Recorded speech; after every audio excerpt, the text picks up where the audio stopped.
Hello friends, எல்லோருக்கும் வணக்கம். Welcome to investor channel. Markets பார்த்துருப்பீங்க. ஸோ மார்க்கெட் இன்றைக்கி ஒரு நல்ல பர்ஃபார்மன்ஸ் தான் கொடுக்குது. நிஃப்டி 50 105 பாயிண்ட்ஸ் பாசிட்டிவில் இருக்குது. 25,187 பாயிண்ட்ஸில் ட்ரேட் ஆகுது. சென்செக்ஸ் 313 பாயிண்ட்ஸ் பாசிட்டிவ், 82,566 பாயிண்ட்ஸில் ட்ரேட் ஆகுது. பேங்க் நிஃப்டியில் 224 பாயிண்ட்ஸ் பாசிட்டிவில் இருக்குது. 56,989 பாயிண்ட்ஸில் பேங்க் நிஃப்டி ட்ரேட் ஆகுது. பேங்க் நிஃப்டியில் Punjab National Bank, Bank of Baroda, IndusInd Bank இதெல்லாம் 1% மேலே பாசிட்டிவில் இருக்குது. கனரா பேங்க் 1% பாசிட்டிவில் இருக்குது. HDFC bank, State Bank of India, federal bank, AU small finance bank, ICC bank இதெல்லாம் ஃப்ளாட் பாசிட்டிவில் இருக்குது. Kotak Mahindra bank, Axis bank, IDFC first bank இது விழுந்திருக்கு. ஐடிஎஃப்சி ஃபர்ஸ்ட் பேங்க் இப்போ 72 ரூபாய்க்கு வந்துருச்சு. அகெயின் 65 கீழே போகும் பட்சத்தில் ஸ்லோவாக யூஸ் பண்ணலாங்கிறது என்னோட ஒப்பீனியன். மேபி ஒரு நல்ல ரிட்டர்ன்ஸ் ரீசனாட்டு ரேலி ஆச்சு, 77 ரூபா வரைக்கும் போனது. இப்போ 5 நாளில் பார்த்தீங்கன்னா ஒரு 7% கிட்ட விழுந்துடுச்சு. 5 செஷனில் பார்க்கும்போது இந்த ஐடிஎஃப்சி ஃபர்ஸ்ட் பேங்க் விழுந்திருக்கு. எகெயின் 65க்கு வருதா அப்படிங்கிறத பொறுத்திருந்து பார்க்கலாம். மேபி ரிசல்ட்ஸ் என்ன மாதிரி வருதுன்னு தெரியல. ஆல்ரெடி அவங்க ஏதோ மைக்ரோ ஃபினான்ஸ் பிஸ்னஸை இன்சூரன்ஸ் பண்ணாமல் வச்சிருந்ததுனால ஏதோ லாஸ்ன்னு சொன்னாங்க. ஸோ அது எப்படி இம்பாக்ட் ஆகுதுன்னு தெரில. ஸோ வெயிட் பண்ணி பார்க்கலாம். இது ஐடிஎஃப்சி ஃபர்ஸ்ட் பேங்கை பொறுத்த வரைக்கும் அப்டேட்டு. ஃபஸ்ட்டு பார்த்தீங்கன்னா இந்த ஓலா எலக்ட்ரிக் ஆக்சுவலி நம்ம டிஸ்கஸ் பண்ணியிருந்தோம் இந்த பங்கு பக்கம் இப்போதைக்கு போக வேண்டாங்கிறது.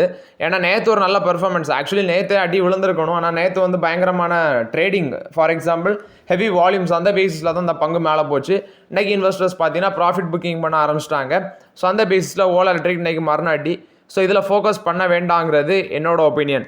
நெக்ஸ்ட்டு பார்த்தீங்கன்னா கல்யாண் ஜுவல்லர்ஸ் 587 ரூபாவில் இருக்குது. 84 டைம்ஸ் ஏர்னிங்ஸ், ரொம்பவே ஓவர் வேல்யூட். ஸோ இந்த பங்கில் அப்டேட்டு இன்றைக்கி ஃப்ளாட் நெகட்டிவில் தான் இருந்துச்சு. இப்போ ஃப்ளாட் பாசிட்டிவில் ட்ரேட் ஆகுது. 585 ரூபா வரைக்கும் போச்சு. அடுத்து 594 ரூபா ஹை போச்சு. இப்போ 587 இருக்குது. இதுக்கு ஜேஎம் ஃபினான்ஷியல் பார்த்தீங்கன்னா பை ரேட்டிங் கொடுக்குறாங்க. இப்போ இருக்க ட்ரெண்ட்லேருந்து 19.4% மேலே போக சான்சஸ் இருக்குது. 700 ரூபா டார்கெட் பண்ணி சொல்கிறாங்க. அது இல்லாமல் revenue, profit after tax financial 25லேருந்து 28 வரைக்கும் ரெவன்யூ 25% க்ரோத் இருக்கும். Profit after tax 31% CAGR growth financial 25 to 28 இருக்கும் அப்படின்னு சொல்லி மென்ஷன் பண்ணியிருக்கிறாங்க கல்யாண் ஜுவல்லர்ஸுக்கு. ஸோ இது கல்யாண் ஜுவல்லர்ஸில் ஒரு பாசிட்டிவ் அப்டேட். ஜேஎம் ஃபினான்ஷியல் பைக்கால் கொடுக்குறாங்க. டார்கெட் ப்ரைஸ் 700 ரூபா சொல்கிறாங்க. நெக்ஸ்ட் பார்த்தீங்கன்னா காட்ஃப்ரே ஃபிலிப்ஸ் ஆக்சுவலி ஒரு நல்ல பர்ஃபார்மன்ஸ் இந்த பங்கெல்லாம் கொடுத்துட்டு இருக்குது. 9,828 ரூபா வரைக்கும் இன்றைக்கி போயிருக்கு. இன்றைக்கி மட்டுமே 9,828 ரூபா போயிருக்குது. கடைசியில் இப்போ 9,275 ரூபாயில் ட்ரேட் ஆகிட்டு இருக்கு. இன்றைக்கி மட்டுமே ஒரு 10% அப்பர் சர்க்கியூட் அடிச்சிருக்குது. இன்றைக்கி ஃப்ரெஷ் 50 ஹை டச் பண்ணியிருக்கிறாங்க. ரீசன் பார்க்கும்போது ஆக்சுவலி இந்த ஸ்டாக் 6 மாதத்தில் இன்வெஸ்டர்ஸோட வெல்த்தை மட்டுமே டபுள் பண்ணி கொடுத்துருக்குது. 101% ரிட்டர்ன்ஸ் கொடுத்துருக்கு இந்த 6 மாதத்தில். ஆனால் இது ரொம்பவே over valued. Maybe coming quarter results நல்லா இருக்கும்னு நினைக்கிறேன். ஸோ அந்த பேசிஸில் கூட நல்லா பண்ணியிருக்கலாம். காட்ஃப்ரே ஃபிலிப்ஸ் இப்போ இருக்க ட்ரெண்டில் வேண்டாம், ஏன்னா வேல்யூஷன் ஜாஸ்தி. பட் நம்ம வேல்யூவேஷன் ஜாஸ்தியாக இருக்கும்போது கூட ரிஸ்க் எடுத்து கன்சிடர் பண்ணியிருந்தா ஒரு 100% 6 மாதத்தில் ரிட்டர்ன்ஸ் கொடுத்துருக்கு. கம்பேரிங் ஐடிசி இது நல்ல ரிட்டர்ன்ஸ் கொடுத்துருக்கு. பட் என்ன, நம்ம கண்ணை இந்த வேல்யூஷன் தான் மறைக்குது. ஸோ நிறைய பேர் ஒரு வருஷத்துக்கு முன்னாடி இந்த பங்கு கன்சிடர் பண்ணியிருந்தா கூட ஒரு நல்ல ரிட்டர்ன்ஸ் கிடச்சிருக்கும். பட் இப்போ 43 டைம்ஸ் ஏர்னிங்ஸில் இருக்குது. ஸோ வெயிட் பண்ணுங்கள், அல்லது ரிஸ்க் எடுத்து வாங்குறவங்க அது உங்களோட ஓன் ஒப்பீனியன். நெக்ஸ்ட் பார்த்தீங்கன்னா ஏஷியன் பெயிண்ட்ஸ் ஆக்சுவலி இன்றைக்கி மார்க்கெட்டில் விழுந்துருந்துச்சு. ஒரு ஃப்ளாட் நெகட்டிவ்ல இருக்குது.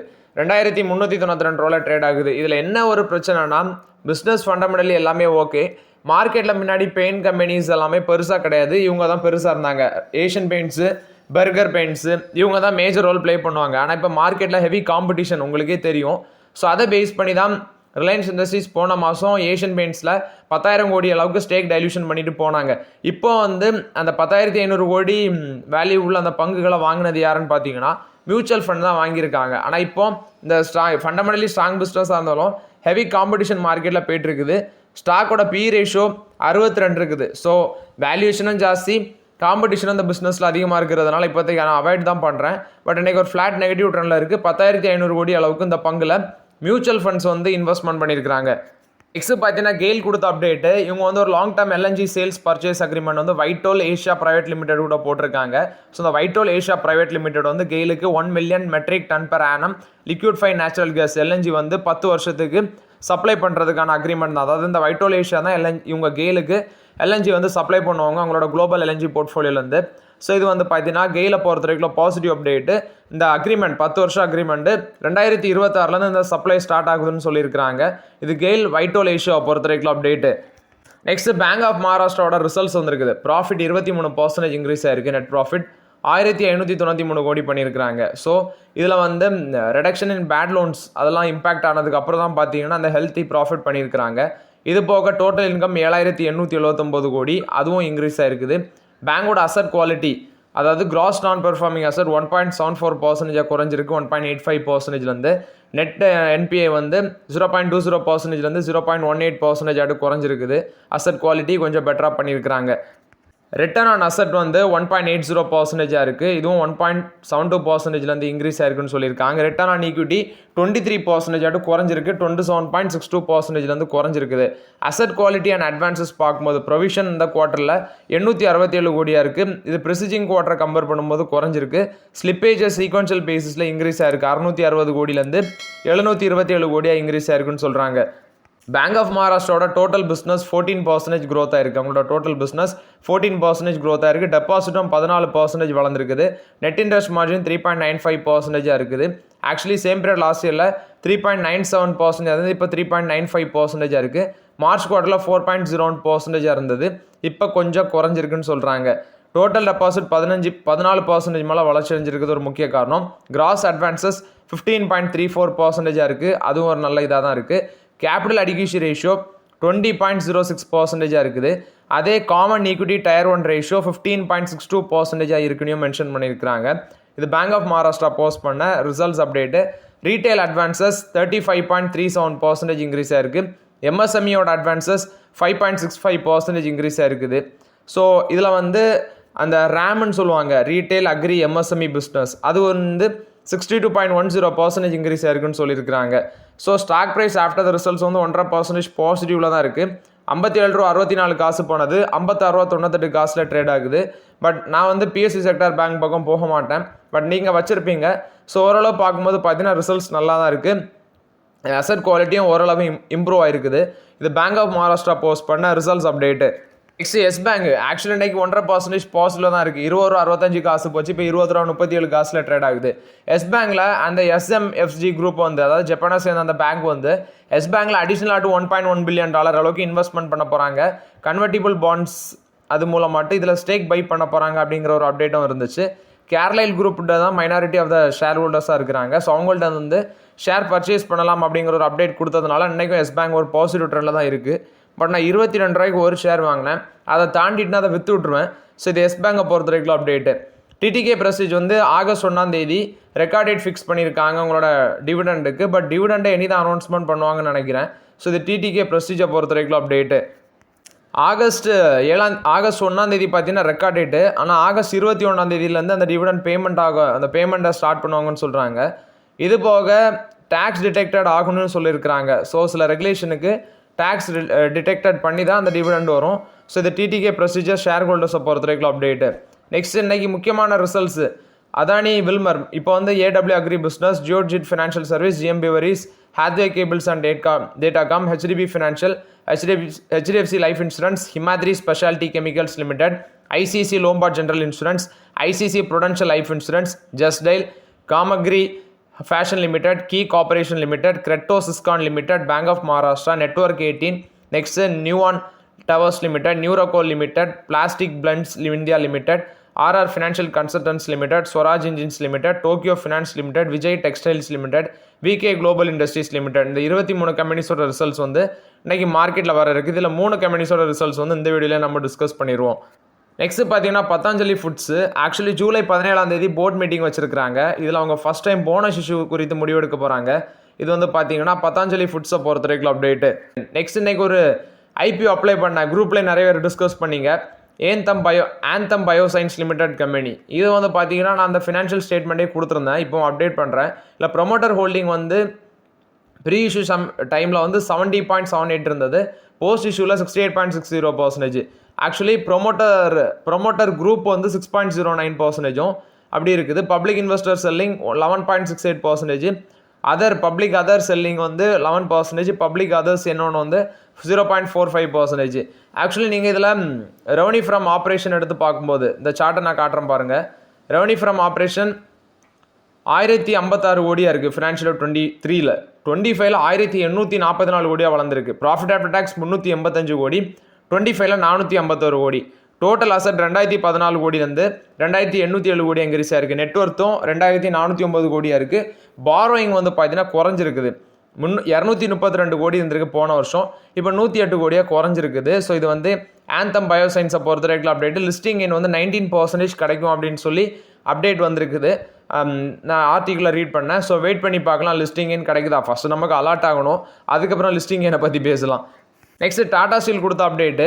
ஆக்சுவலி இங்கே அவங்களோட போர்ட் ஆல்பர்ட் பிளான்ல வந்து பார்த்தீங்கன்னா அந்த $500 மில்லியன் இன்வெஸ்ட்மெண்ட் கவர்மெண்ட் தரப்பில் வந்து கொடுத்தாங்க யூகே கவர்மெண்ட். ஸோ அதை அந்த சப்போர்ட்டோட அந்த எலக்ட்ரிக் ஆர் ஃபர்னான்ஸுக்கான கன்ஸ்ட்ரக்ஷனை வந்து ஸ்டார்ட் பண்ணியிருக்கதாட்டு சொல்லியிருக்காங்க டாடா ஸ்டீல். இது டாடா ஸ்டீல் கொடுத்த அப்டேட்டு. ஆர்பிஎன்எல் ஆக்சுவலி உங்களுக்கு 447 crore Delhi metro phase 4 viaduct station platform contract கிடச்சிருக்குன்னு சொல்லியிருக்காங்க. இது ஆர்பிஎன்எலை பொறுத்த வரைக்கும் ஒரு பாசிட்டிவ் அப்டேட்டு. ஹட்கோ கொடுத்த அப்டேட்டு. ஆக்சுவலி ஹட்கோ வந்து 60,000 கோடி பார்த்தீங்கன்னா பாண்ட்ஸ் டிபஞ்சர்ஸ் மூலமாட்டு 60,000 கோடி ரைஸ் பண்ண போகிறதாட்டு சொல்லியிருக்காங்க ஹட்கோ. ஸ்வராஜ் இன்ஜின்ஸோட ரிசல்ட்ஸ் வந்துருக்குது. ப்ராஃபிட் 15% இன்க்ரீஸ் ஆயிருக்கு, 50 கோடி பண்ணியிருக்காங்க. ரெவன்யூ ஃப்ரம் ஆப்ரேஷன் 15% இன்க்ரீஸ் ஆயிருக்கு, 484 கோடியாக இருக்குது. இது போக financial performance net operating revenue 484 கோடியாக இருக்குன்னு சொல்லியிருக்காங்க. அது போக எபிட்டா 67.10 crores 15.2% இன்க்ரீஸ் ஆயிருக்கு. ப்ராஃபிட் பிஃபோர் டேக்ஸ் 67 crores மேலே பண்ணியிருக்கிறாங்க. ஸோ ஆக்சுவலி இந்த குவார்ட்டரில் இன்ஜின் சேல்ஸ் வால்யூம் 49,040 யூனிட்ஸாக இருக்குது, 17.2% இன்க்ரீஸ் ஆயிருக்குன்னு சொல்லியிருக்கிறாங்க. ஸோ இது வந்து ஸ்வராஜ் இன்ஜின்ஸ் கொடுத்த அப்டேட். நெக்ஸ்ட் இந்த ஜிஎம் பிவரீஸ் லிமிடெட், இந்த கம்பெனியும் இன்றைக்கி மார்க்கெட்டில் விழுந்திருந்தாங்க. ப்ராஃபிட் 4% தான் இன்க்ரீஸ் ஆயிருக்கு, 26 கோடி. ரெவன்யூ 162 கோடி பண்ணியிருக்காங்க, அது ஒரு 6.8% இன்க்ரீஸ் ஆயிருக்கு. எபிட்டா 2% இன்க்ரீஸ் ஆயிருக்கு, 30.9 crores பண்ணியிருக்கிறாங்க எபிட்டா. நெக்ஸ்ட்டு பார்த்தீங்கன்னா எபிட்டா மார்ஜின் வந்து 18.98% இருக்குது. இது பார்த்தீங்கன்னா எபிட்டா மார்ஜின் குறைஞ்சிருக்குது சேம் பீரியட் லாஸ்ட் இயரை கம்பேர் பண்ணும்போது. இன்றைக்கி பங்கு வந்து 2% விழுந்து தான் ட்ரேட் ஆகிட்டு இருக்கு மார்க்கெட்டில். ஸோ இந்த வருஷம் மட்டுமே இந்த பங்கு ஒரு 10% விழுந்திருக்கு. இது ஜிஎம் பிவரீஸை பொறுத்த வரைக்கும் அப்டேட்டு. நெக்ஸ்ட் பார்த்தீங்கன்னா ஐசிசிஐ பேங்க், அவங்க ஒரு 62,736 ஈக்விட்டி ஷேர் வந்து இஎஸ்ஓபி ஸ்கீமில் அவங்களோட எம்ப்ளாயிஸுக்கு வந்து பார்த்தீங்கன்னா கொடுத்துருக்காங்க, எம்ப்ளாயி ஸ்டாக் ஆப்ஷன் ஸ்கீம் மூலமாட்டு. இது ஐசிசிஐ பேங்க் கொடுத்த அப்டேட்டு. அலைட் பிளண்டர்ஸ் அண்ட் டிஸ்டிலர்ஸ் அவங்களோட ஏஜிஎம் மீட்டிங்கில் அப்ரூவல் கொடுத்துருக்காங்க 3.60 காசு டிவிடெண்டுக்கு. இது அலைட் டிஸ்டிலர்ஸ் பிளண்டர்ஸை பொறுத்த வரைக்கும் அப்டேட்டு. நெக்ஸ்ட் இன்னைக்கு மார்க்கெட்டில் ஹெச்எல் டெக்னாலஜிஸ் விழுந்திருந்தாங்க, ஒரு நெகட்டிவ் ட்ரெண்டில் தான் ட்ரேட் ஆகிட்டு இருக்குது. ஏன்னா அவங்களோட ரிசல்ட்ஸ் நல்லா இல்லை. பிரிகேட் என்டர்பிரைசஸ் ஃபோக்கஸில் இருந்துச்சு, 1,500 கோடி நான் கன்வெர்ட்டிபிள் டிபென்ச்சர்ஸ் இஷ்யூ மூலமாக ரைஸ் பண்ண போகிறாங்க. இது பிரிகேட் என்டர்பிரைசஸை பொறுத்த வரைக்கும் அப்டேட்டு. ராலிஸ் இந்தியா இன்றைக்கி ஒரு ஃப்ரெஷ் 52 ஹை 385 ரூபா போச்சு. நான் பார்க்கும்போது 363 ரூபாவில் ட்ரேட் ஆகிட்டு இருக்கு. ஏன்னா நேற்று அவங்களோட ரிசல்ட்ஸ் பார்த்தீங்கன்னா நல்லா பண்ணியிருந்தாங்க. இது ராலிஸ் இந்தியாவை பொறுத்த வரைக்கும் அப்டேட்டு. நெக்ஸ்ட் பார்த்தீங்கன்னா டெஸ்லாவோட கார் மார்க்கெட்டில் என்ட்ரி கொடுத்தாச்சு. ஸோ ஷோரூமும் பார்த்தீங்கன்னா ஓப்பன் பண்ணிட்டாங்க. ஸோ ஒரு நல்ல பல கிளாஸ் எல்லாம் போட்டு ஓப்பன் பண்ணியிருக்காங்க. ஸோ நீங்கள் பார்த்தாலே தெரியுது. இப்போ நான் ஒரு சார்ட்டை காட்டுறேன், அதில் வந்து என்னென்ன காரோட ப்ரைஸ் எப்படி இருக்குன்னு ஃபிக்ஸ் பண்ணியிருக்காங்கன்னு பார்க்கலாம். இப்போ ஸ்டெல்த் கிரேன்னு ஒன்று கொண்டு வந்திருக்காங்க, ஸ்டீல்த் கிரே. அது 61 லட்சம் மேலே இருக்குது. பேர்ல் ஒயிட் மல்டி கோட்டு அது 62 லட்சம் மேலே. டைமண்ட் பிளாக் 62 லட்சம் மேலே. கிளேஷியர் ப்ளூ 62,33,000 மேலே வருது. குயிக் சில்வர் 62,94,000 வருது, 94,000 மேலே வருது. அல்ட்ரா ரெட் வந்து 62,94,000 மேலே வருது. ஸோ இந்த பங்கு டெஸ்லா காரை வந்து பார்த்தீங்கன்னா மோஸ்ட்லி ஹையர் எண்ட்ஸ் அவங்க தான் அந்த கேட்டகரியில் தான் வரும். ஸோ கையில் அதிகமாக கேஷ் வச்சுருக்கவங்க தான் அதை வாங்குவாங்க. ஸோ இது வந்து பெருசாக டாடா மோட்டார்ஸுக்கும் மஹேந்திராவையும் இது அஃபெக்ட் பண்ணாதுன்னு தான் நான் நினைக்கிறேன். ஆனால் பிஒய்டி ஒன்ஸ் உள்ளே வந்தாங்கன்னா டெஃபினட்டாக அது வந்து மஹேந்திராவுக்கும் டாடா மோட்டார்ஸுக்கும் மார்க்கெட்டில் சேலஞ்சாட்டு உருவாக சான்சஸ் அதிகமாக இருக்குது. டொமஸ்டிக் பேசஞ்சர் வெஹிக்கிள் சேல்ஸ் வந்து 7% விழுந்திருக்கு. ஜூனில் 18 மந்த் லோக்கு போயிடுச்சு அப்படின்னு சொல்கிறாங்க. இது வந்து society of Indian automobile manufacturers அவங்க கொடுத்த டேட்டா தான் நான் ஷேர் பண்ணுறேன். 2 வீலர் சேல்ஸும் 3.5% விழுந்திருக்குதுன்னு சொல்லியிருக்கிறாங்க. இது வந்து பர்சனல் வெஹிக்கிள் சேல்ஸ், 2 வீலர் சேல்ஸை பொறுத்த வரைக்கும் அப்டேட்டு.